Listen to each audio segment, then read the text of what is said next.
Boa noite, mais uma vez. Sejam bem-vindos a esse momento do EMERGE, que é o momento onde nós estamos reunidos para a gente poder refletir sobre um tema. E aí a Janine, em conversa comigo, ela pediu para que trouxesse o tema central aí para fazer uma introdução para vocês a respeito da família, tá? Meu nome é Renan, já fiquei sabendo que eu sou popularmente conhecido como o primo do Everton. Nossas mães são irmãs, então é verdade, eu sou primo do Everton. E eu tenho 29 anos e, como a Janine falou para vocês, eu já estive no lugar de vocês, sentadinho em uma dessas cadeiras, em outras oportunidades. Acho que em Arcos eu nunca, é a primeira vez. Mentira? O Gabriel está ali, Gabriel tem a memória melhor do que eu. Mentira? Nossa, o menino está com 15 anos já, né? Credo.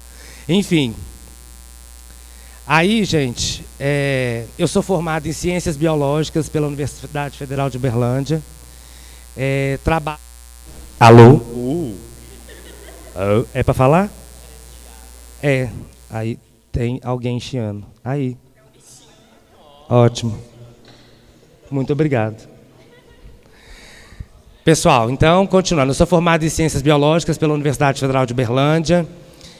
Moro em Formiga, junto com a minha mãe, tá?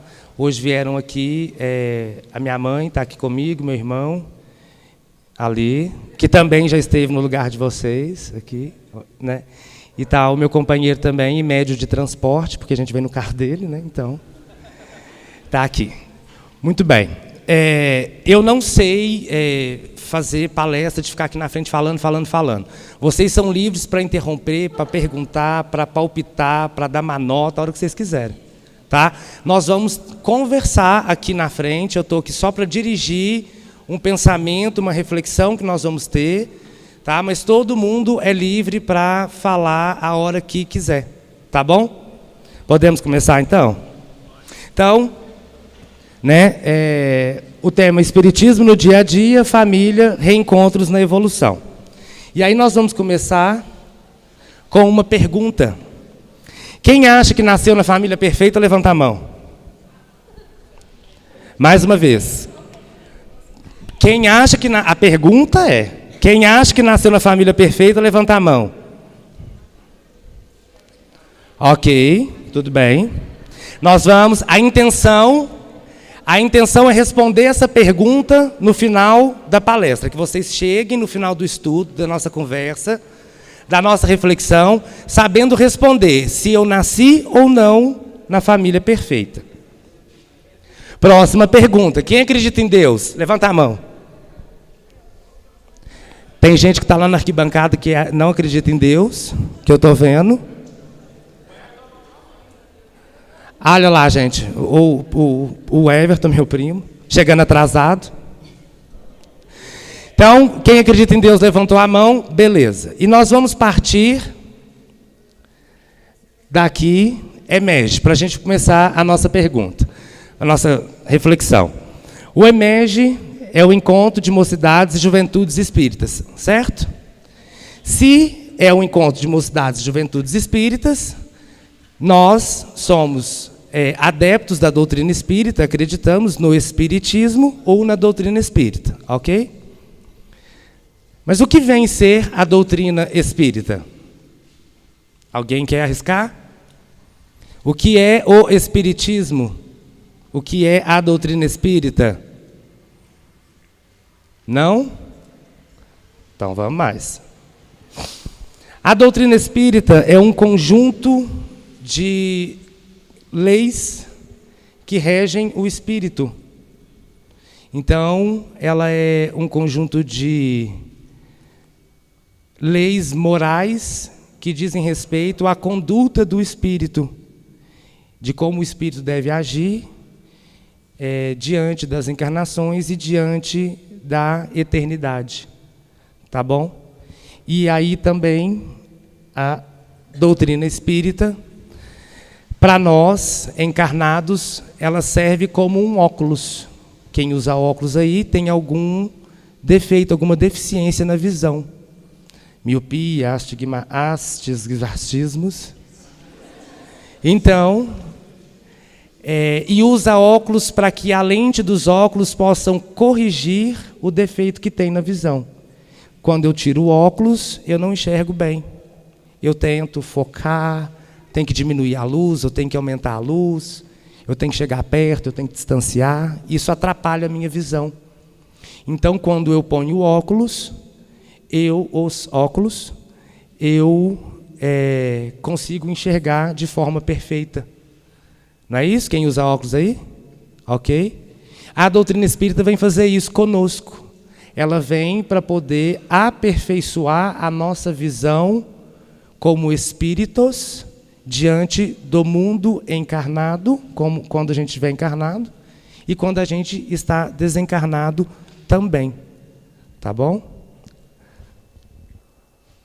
Vamos mais. Conversando sobre Deus. O que é Deus? Vocês sabiam isso? Ninguém participou de evangelização aqui, não? Tem 30 anos de EMEG, o EMEG tem 32 anos, tem 30 anos de EMEG. Inteligência suprema, causa primeira de todas as coisas. Onde você viu isso? Livro dos Espíritos. Questão número? Muito bem, é isso aí. Parabéns, como é que você chama? Ele quer palmas, gente.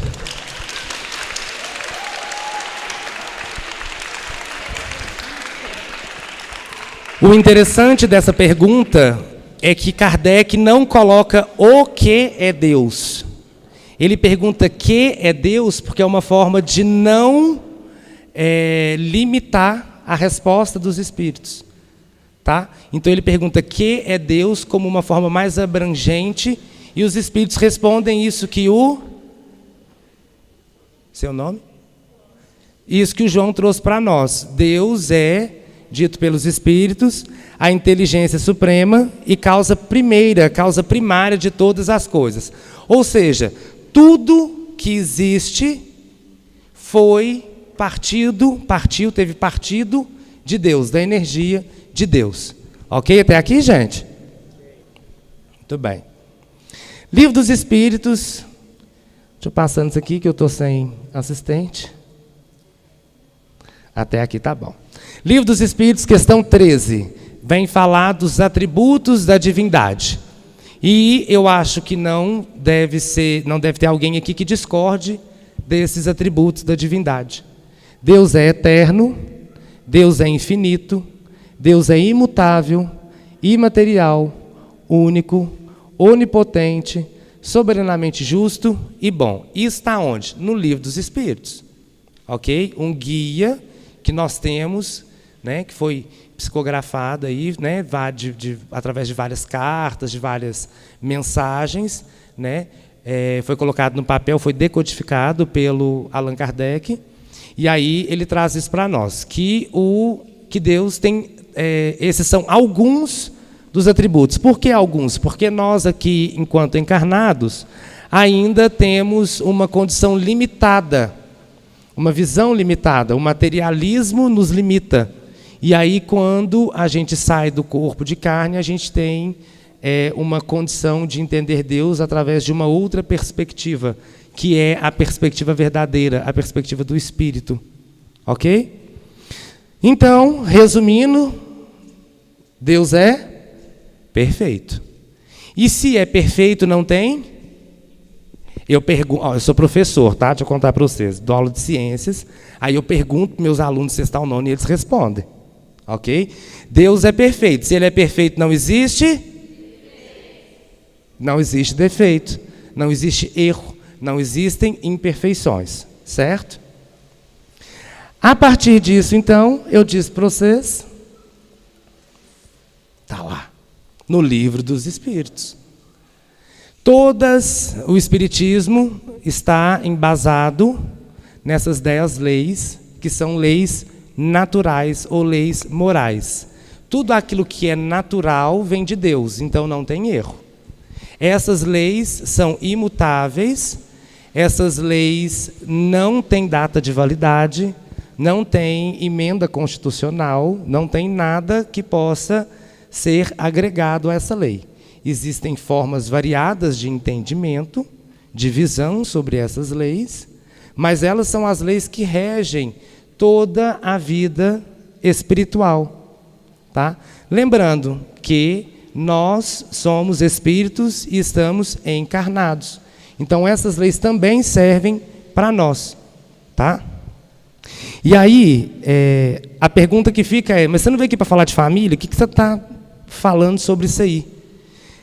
Não tem como, em nenhuma discussão a nível espírita, a gente começar falando sem antes passar por Deus, sem antes falar um pouco do espírito, né? E sem falar um pouco da matéria, que são os 3 elementos aí do universo: Deus, o espírito e a matéria.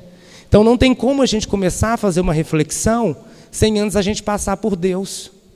Tá? Então por isso que nós estamos fazendo um lembrete disso aí, porque todo mundo aqui deve ter sido evangelizado, né? Ou já ouviu falar isso em alguma situação, ou leu o livro dos Espíritos, ou ficou sabendo da boca de alguém, ou viu na rede social, e está aí.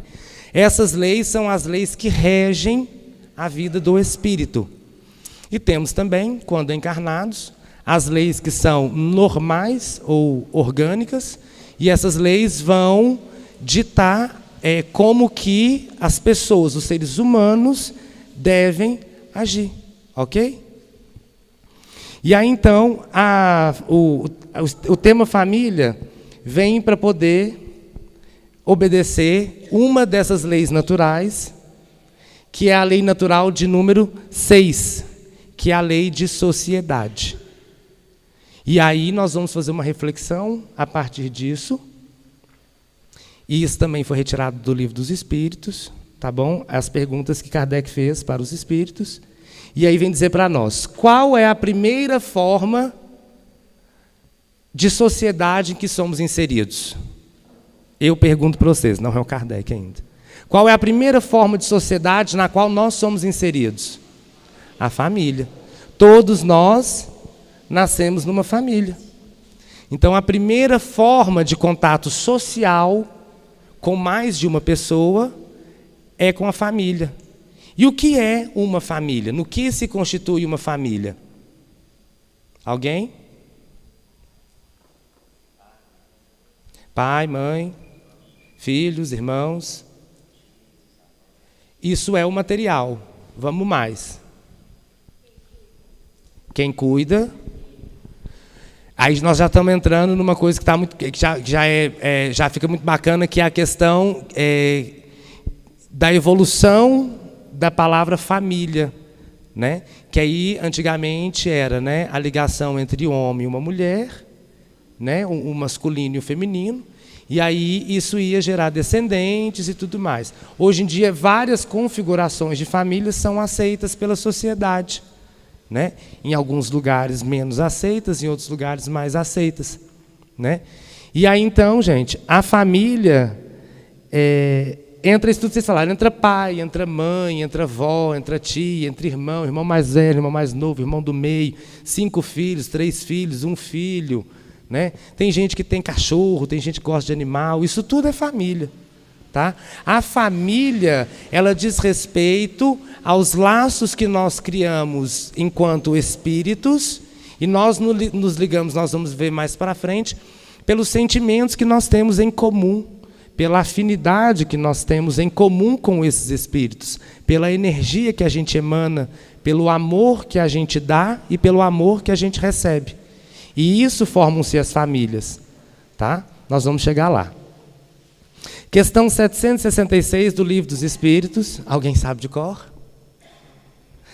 A vida social está em a natureza? Então, respeitando a 6ª lei natural, que é a lei de sociedade, Kardec pergunta aos espíritos: a vida em sociedade está na natureza? Ela é natural?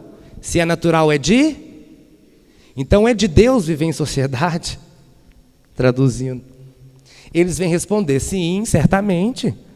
Deus fez o homem para viver em sociedade. Não lhe deu inutilmente a palavra e todas as outras faculdades necessárias à vida de relação. Então, a gente não tem aqui o dom de conversar, de falar, né, de ouvir, de entender, de interpretar alguma coisa à toa, não. Tá? Isso tudo nos foi dado para que nós tivéssemos condições de estabelecer relações pessoais e criar laços com outras pessoas, ok? Questão 775. Qual seria para a sociedade o resultado do relaxamento dos laços de família? Como é que é?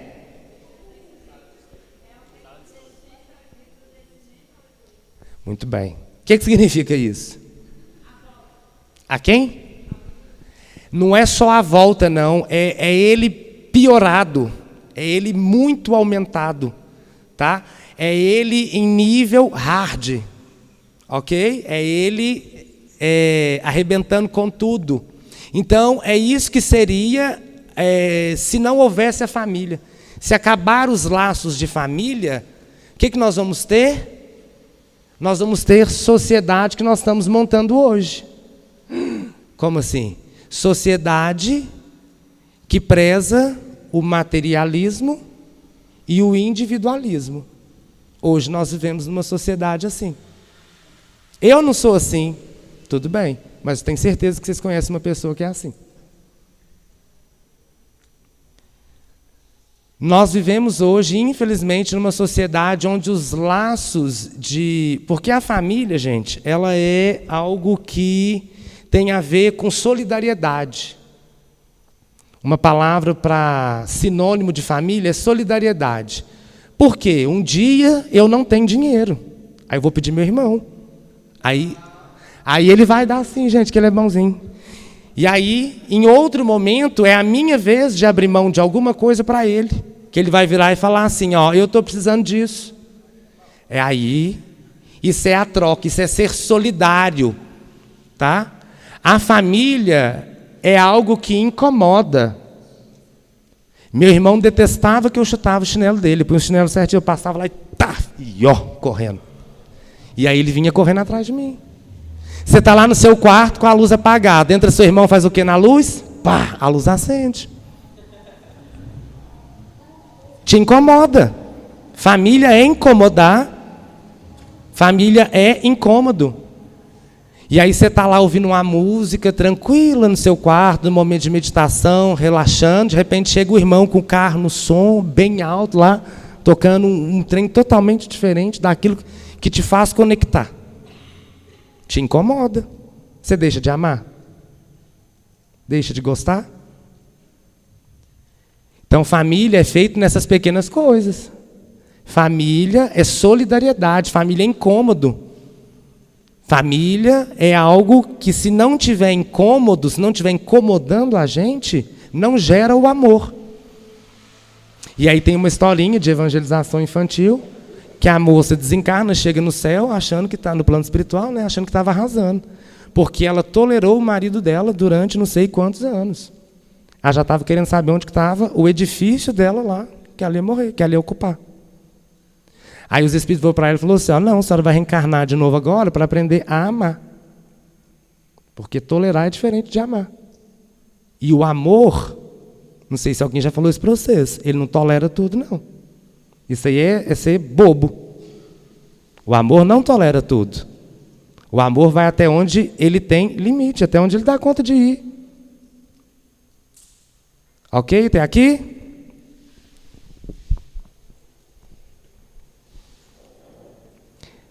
Questão 774. Essa é maior.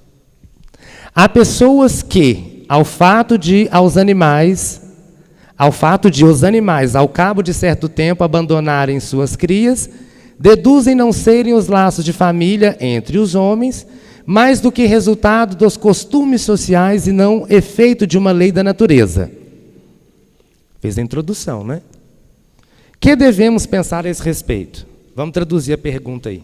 Kardec quer saber por que acontece. Sou professor de biologia e de ciências. Vou contar um negócio para vocês, então. Girafa já nasce sofrendo. O filhote de girafa já cai de 2 metros de altura. Bufo, lá embaixo. Se em um prazo de 2 horas, 1h30, o filhote não levantar e andar, a mãe dele deixa ele lá sozinho e vai embora. Porque ela entende que ele tem uma deficiência. E ele vai embora. Ela vai embora. Tadinho. Isso é da natureza. E os animais têm instinto. Os animais não têm razão, não têm raciocínio. Ok? Isso é da natureza. Isso é natural. Então isso é perfeito. Não é tadinho da girafinha que ficou lá sozinha. É porque era para ser assim. Porque Deus quis. Deus quis. Então ela vai ficar lá sozinha. Ou ela levanta um prazo de 1h30, 2 horas e segue a mãe, ou ela vai ficar sozinha. Como é que você chama a moça do tadinha? Abigail. Abigail, se a onça tem um filhote e por algum evento você passar a mão no filhote, ela chegar e cheirar ele e não sentir o cheiro dela no filhote, ela vai matar o filhote. Porque você pôs a mão no filhote dela. Isso é da natureza. Isso é natural. Se é natural, é perfeito. Então não precisa ter dó. Não é tadinho, é graças a Deus. Não é ser frio. Não é ser frio, é olhar e entender que tudo acontece por um motivo. Não existe acaso, não existe à toa. Se ela come, por exemplo, gente, isso acontece muito, a viúva negra. Por que ela é chamada de viúva negra?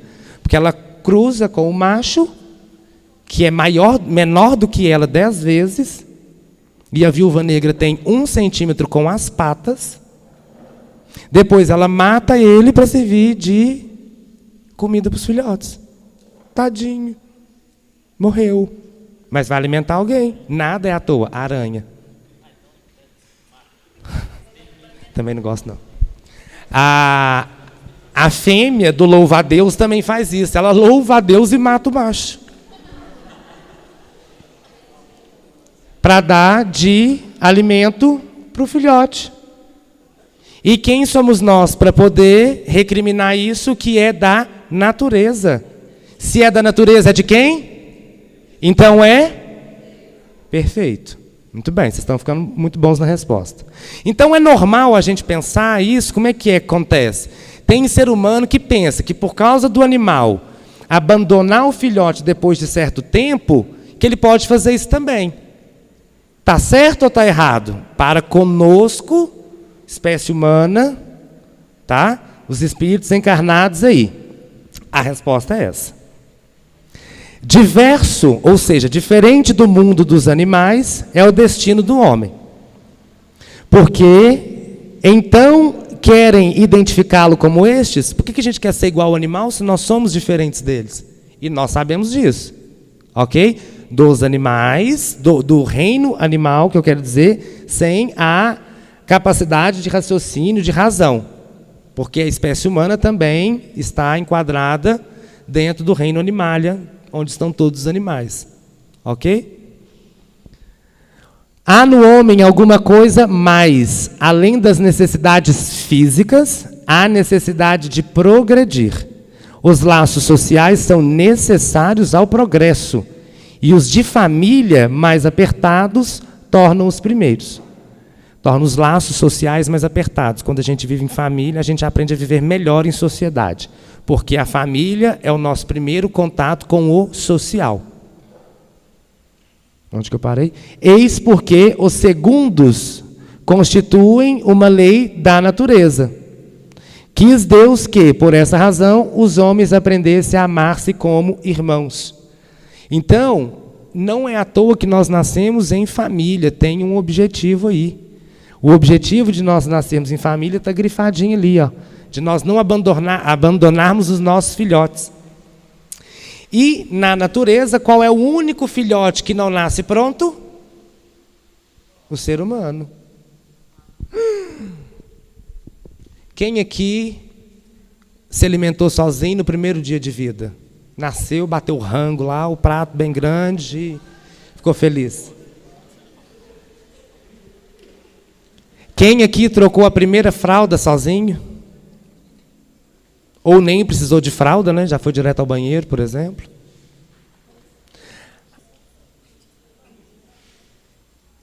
Eu quero dizer assim, por exemplo, no sentido de que nós precisamos de um cuidado maior. Tá? Porque... por mais tempo, isso. por um tempo maior, tá? Porque senão a gente não aprende, a gente morre de fome.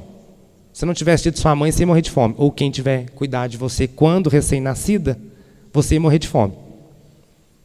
Esse cuidado inicial, todos os animais têm com os filhotes. Depois de um tempo, é o filhote para um lado e a mãe para o outro. Nós não, nós continuamos com as mães durante muito tempo. Tá? Porque nós dependemos do leite materno, nós dependemos da mãe, e cura o umbigo aqui, passa azeite, não passa azeite, põe fumo, não põe fumo, põe álcool, não põe álcool, não sei o quê, põe isso, põe aquilo. E troca a fralda, e não põe fralda no menino, e põe, não põe. Faz a mamadeira, não dá mamadeira, dá papinha, não dá papinha, amassa, cozinha. Então nós temos todo esse cuidado. Por isso, olha onde já começa, quando a gente fala de família, olha onde já começa a perfeição de Deus aí. Ó. A gente já começa a criar laços, a mãe da gente já começa a criar laços com o lado material da gente, quando fica sabendo que está grávida. Já começa a amar. Aquilo que ainda é a união de duas células só. Que não é um corpo formado, que não tem cabecinha, não tem nariz, não tem orelha, não tem nada. A mãe já fica amando aquilo. E as mães sofrem. Engorda, fica barrigão, dá dor nas costas, pé incha. Isso tudo é característica da gravidez. Mas já nasce amando aquele ser. E o ser também já entra ali, né? A criança também já tem um instinto de dependência ali já. Por quê? Eu não dou conta de comer sozinho.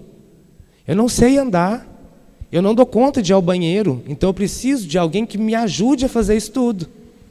E aí entra a mãe, entra o pai, às vezes o irmão mais velho, tem gente que é criado pela avó. Alguém que veio antes. Para poder preparar todo o caminho para que nós pudéssemos crescer saudáveis. Ok? Questão 132, essa é famosa. Quais os objetivos da encarnação?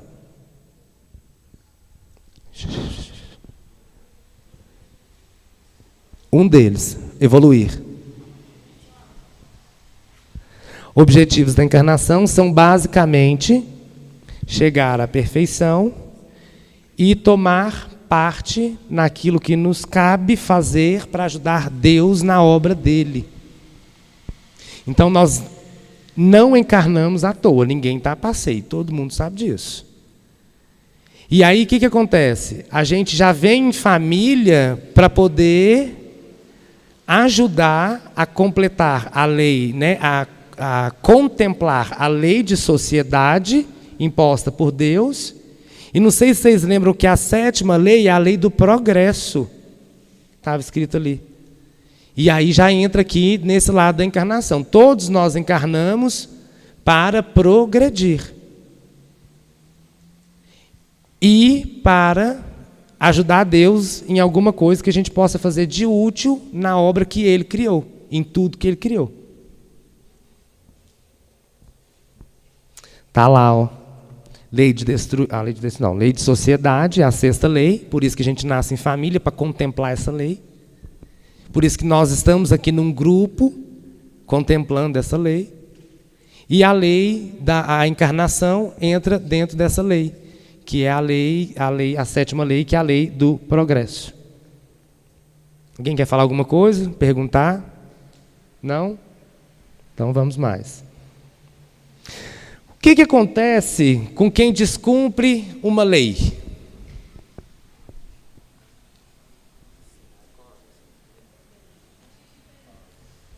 Vou perguntar de novo. O que acontece com quem descumpre uma lei? Oi? É um fora da lei.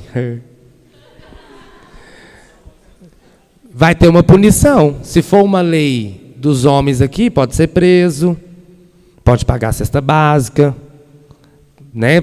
Tem vários as punições que a pessoa pode receber. Mas e se for uma lei natural, uma lei de Deus, o que acontece? Aí uns já falaram assim, fica com a consciência pesada. O que mais? Fica infeliz. Espia só. Vai espiar mesmo, porque tem que pagar. Quando eu descumpro uma lei, eu sou um fora da lei. E se a lei existe, é porque é para ela ser cumprida. Quem não cumpre a lei vai ter que arcar com a consequência. Só que aí Deus é maravilhoso demais. O que Ele deu para a gente? Livre-arbítrio. Você pode escolher fazer o que você quiser. Você pode escolher cumprir a lei agora ou não.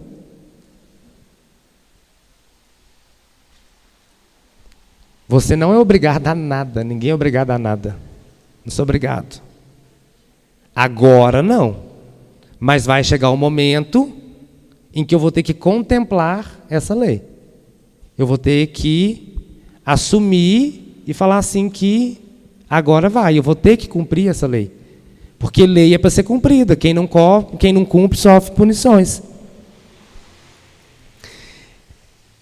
Quem usa de livre-arbítrio tem que estar consciente de que vem aí as consequências.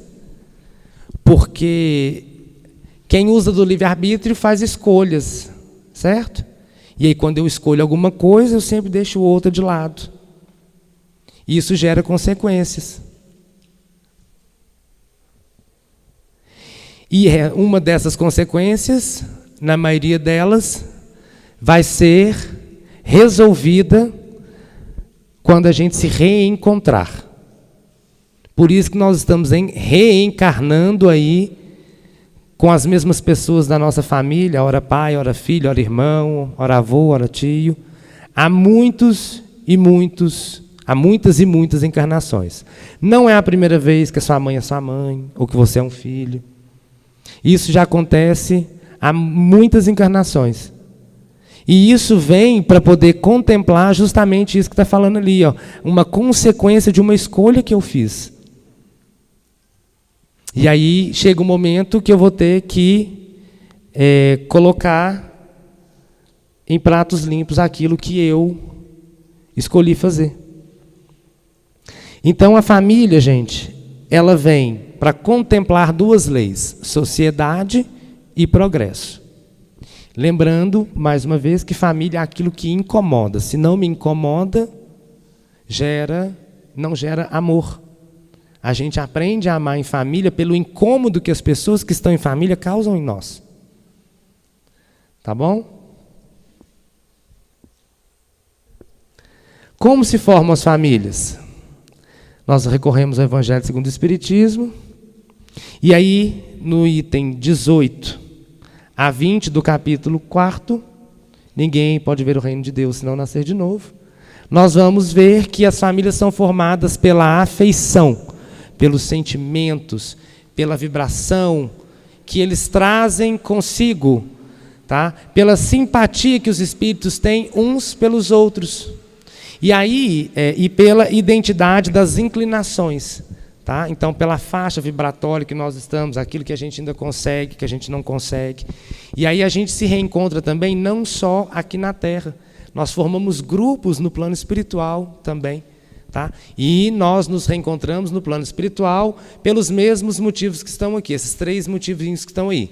Pela afeição dos sentimentos, pela simpatia que nós temos uns pelos outros e pela identidade de inclinações. Ainda no capítulo 4, tem algumas frases que servem para nossas reflexões. Os laços de famílias não são destruídos pela reencarnação. Então, quando a gente está desencarnado, unidos pelos laços afetivos lá do outro lado, a gente vai voltar por essa mesma ligação. E para resolver aquilo que ainda precisa ser finalizado, para dar um fim naquilo que ainda precisa ser finalizado. Ao contrário, né, o que eles fazem? O que esses laços, né, ao contrário, esses laços não são rompidos pela reencarnação, eles vão ser fortalecidos e apertados ainda mais. Por quê? Porque é mais uma chance que eu tenho de afinizar ainda mais, de afeiçoar ainda mais, de simpatizar ainda mais com as pessoas da minha família. Após cada existência, terão dado mais um passo no caminho da perfeição. Todas as pessoas que estão envolvidas na nossa família, quando vão desencarnando, né, a conclusão é que deu um passinho a mais, ou vários passinhos a mais, rumo à perfeição. Porque alguma coisa foi resolvida, alguma coisa tomou o lugar certo, e aí não ficam nós espirituais mais. A energia vai fluindo e as pessoas conseguem ir se aperfeiçoando. Mas como nem tudo são flores, tem aqueles espíritos que encarnam na nossa família e que a gente percebe que não tem nenhuma afinidade com o resto. É o patinho feio, né? A ovelha negra da família. Tem nada a ver com a minha família. O que essa pessoa está fazendo aqui no meio? Eles vêm porque tem um motivo, porque Deus quis. Esses espíritos reencarnam em meio às famílias com a permissão de Deus, obviamente. Com duplo objetivo, servir de prova para uns e de adiantamento para outros. Então tem pessoa que vai criar uma paciência a mais. Tem gente que vai conseguir amar essa pessoa, mesmo ela sendo diferente daquele grupo com o qual ela quis reencarnar. E vai servir de provação para outros também. Pode ser alguém que a gente não se afiniza tanto, que vem para a gente poder criar um laço maior de afeição. Os maus se melhoram aos poucos em contato com os bons, e pelo cuidado que deles recebem. O exemplo muda. Então, quando eu sou uma pessoa ruim, encarnado numa família onde as pessoas são boas, e eu vejo aquela família praticando o bem, sendo pessoas de bem, aquilo mexe comigo. Eu começo a achar que tem um trem errado, né? O que acontece? Que esse povo só faz coisa boa? Não é possível. Isso já mexe com a pessoa e faz com que a pessoa tenha um novo olhar, uma nova visão, uma nova perspectiva sobre a existência dela, atual. Santo Agostinho vem dizer para nós, né, que amor, caridade e atenção vão ajudar esses espíritos a evoluírem. Esses espíritos aí que são colocados para nos testar, para nos provar. São aqueles que nós não temos afinidade com eles. A caridade é a senha para a entrada no céu. Então, quando eu reconheço que tem algum espírito que é menos afim ali no meu grupo familiar, eu devo agir com caridade. Eu devo agir com amor. Mas tem hora que a gente sai do sério. Tem hora que a gente não dá conta mesmo. E é importante reconhecer isso. Tá? Porque o amor, ele não tolera tudo. E aí é importante que nós olhemos para essas pessoas e falemos assim, não, hoje eu não estou com paciência. Hoje não dá certo. Mas não ficar nessa energia só do não dar certo. Tem que fazer acontecer. E isso é aos poucos. Não pode ser forçado. Tem que ser natural. Tem que acontecer do fundo do seu coração. Porque senão não vai ser de verdade. Não vai transformar.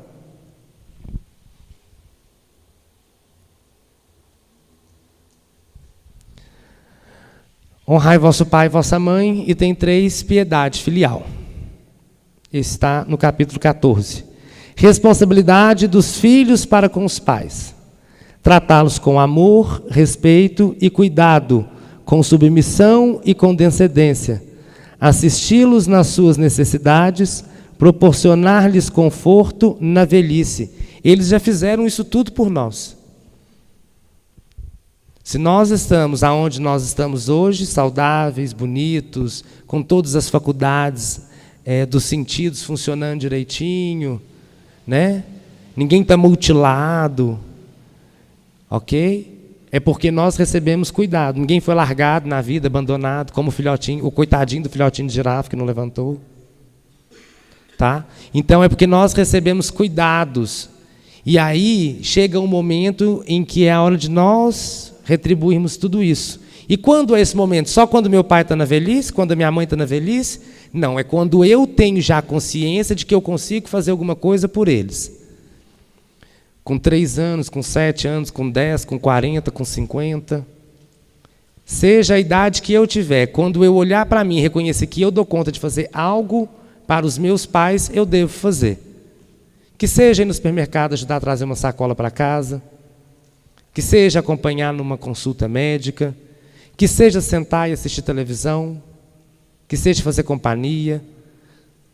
Nem todo mundo tem condição, né, de pegar o pai, pegar a mãe e viajar na Europa, fazer coisas maravilhosas, o que tem? Faça o mínimo.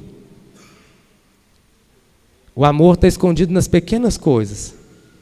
Seja grato, porque eles vieram antes e prepararam tudo para você. E isso é fundamental para que nós, para a gente estar onde a gente está agora. Com os filhos ingratos, porque ser ingrato é uma escolha, e toda escolha gera uma consequência. Serão punidos com a ingratidão e o abandono, serão feridos nas suas mais puras afeições. Todo procedimento reprovável em relação ao próximo torna-se ainda mais reprovável quando se trata dos pais. Isso está no Evangelho segundo o Espiritismo, não é frase minha, tá bom? Isso foi trazido para nós por Allan Kardec. E o mandamento áureo é amar a Deus sobre todas as coisas e o próximo como a si mesmo. Isso já começa dentro de casa, na sociedade. Se você não ama quem te concebeu na vida material, quem dirá as outras pessoas? E aí todo aquele tratamento que a gente fizer e que for reprovável ao próximo, ele ainda é pior quando a gente faz com relação aos nossos pais.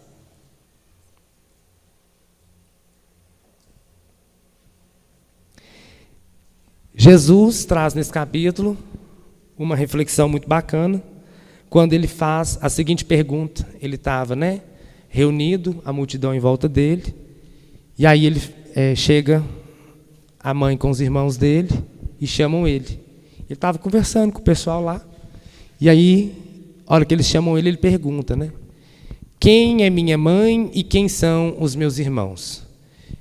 Fica uma reflexão aí, porque acima dos laços que nos unem na carne, nós temos aqueles laços que nos unem universalmente, espiritualmente.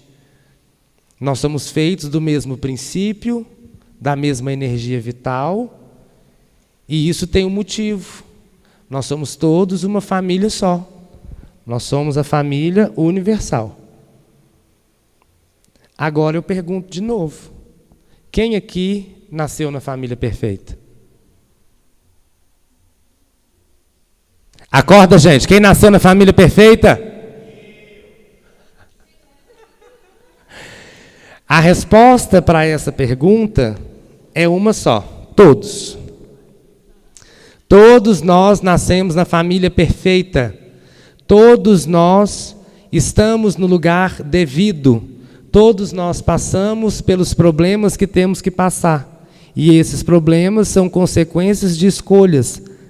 Não fiquem achando que vocês vão casar para ser feliz, porque não existe isso.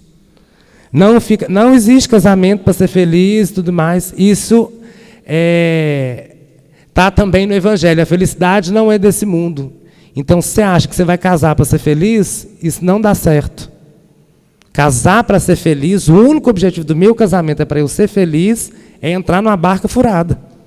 Casamento incomoda. Casamento é algo que tem que incomodar. Se não incomodar, não tem sentido. Formar família, ter filhos, é algo que tem que te incomodar. E quando perde, gente, o sentido de estar junto na família, isso gera consequências que depois a gente vai ter que voltar junto para poder acabar de cumprir o que a gente precisava passar. Alguém quer falar alguma coisa, perguntar alguma coisa? Sim? Incomodar é uma forma de amar. À medida que vai te incomodando. Quando eu falo que incomoda, é aquilo que te tira de uma situação confortável, que faz você querer mudar, que não faz você querer ficar estabilizado, que te tira da zona de conforto.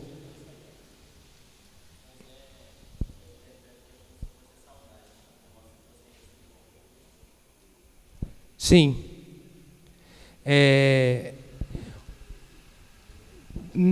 Para a família, um sinônimo de amor seria isso, solidariedade e incômodo mesmo, mas não o incômodo no sentido ruim da palavra. É aquilo que me incomoda, que me faz querer mudar, me faz querer crescer. Ok? Alguém mais?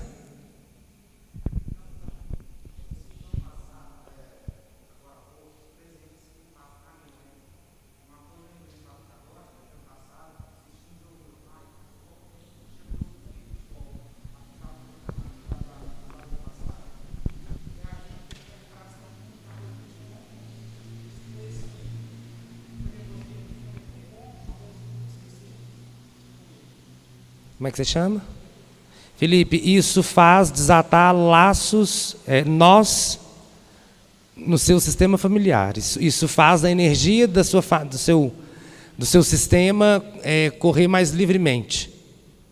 Quando você dá lugar para aquilo que tem o lugar dele e respeita esse lugar. Tá? Uma coisa simples, mas que você está até emocionado por falar, e porque pode ter sido tão ou até mais emocionante e gratificante para o seu pai uma situação como essa.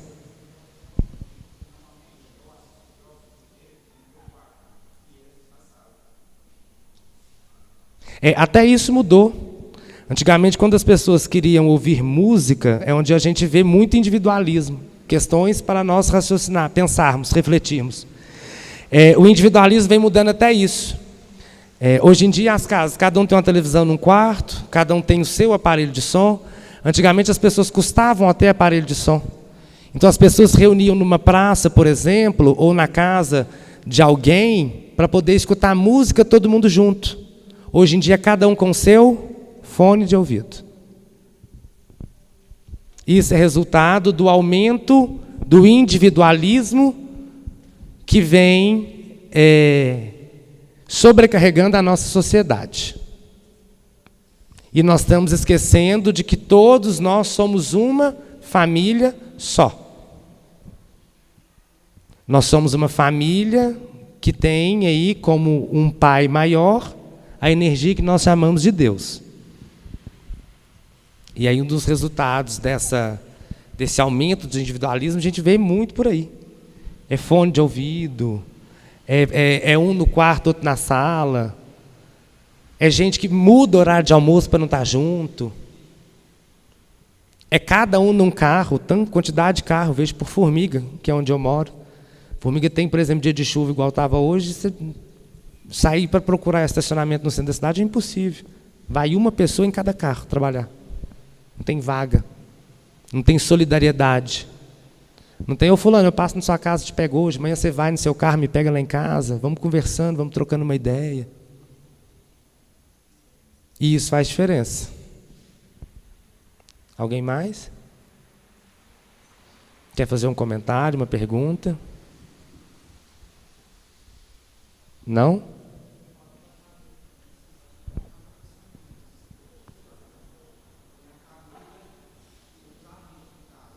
Sim, são vários vínculos que a gente cria.